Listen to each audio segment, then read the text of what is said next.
Hey guys, and welcome to Grace Lutheran Church's Children's Sermon. My name is Kelsey Levac, and I'm the Director of Chrised and Youth Ministry at Grace. Please excuse the congestion. I have a little bit of a sinus infection going on, so yay. But today's gospel, we are reading from Matthew chapter 18, verses 15 through 20. And today the title is Reproving Another Who Sins. Pretty much, Jesus says, if someone sins against you, go and point the fault to them by yourselves. If they don't listen, then go and tell a lot of other people. And then hopefully someone will listen to you, and then the person who hurt you will understand. But to me, it sounds like tattling. It sounds like Jesus saying, go and tattle on this person who hurt you. And I'm like, that's not Jesus, though. What does this really mean? What Jesus is actually saying, instead of tattling, is he says, go and talk to the person who hurt you.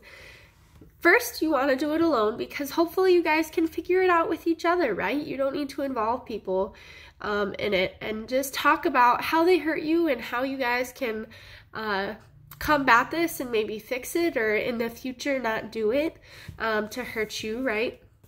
But if they don't listen the first time while you're alone, then he says include some other people like church leaders who may be able to help remedy the situation and be able to help each side understand their side and how they're hurt or how they felt when they did this.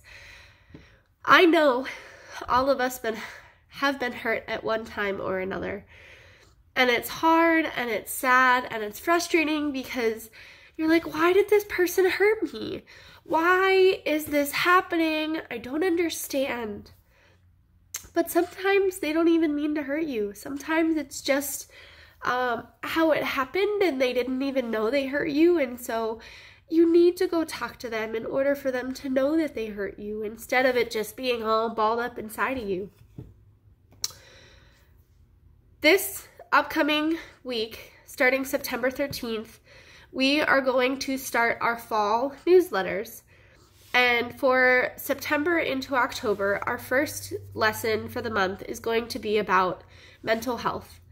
And we're really going to talk about emotions and feelings and how we can name them and how we can claim them, because it's really important, especially in this time of being cooped up at home and doing schoolwork at home and being in a different environment of learning and family and friends.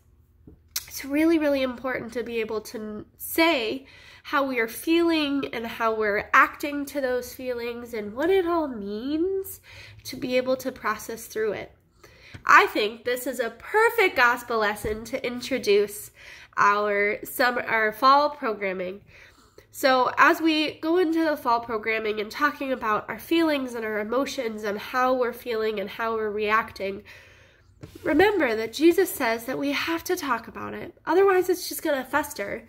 We want to talk about it so that other people can help us feel better.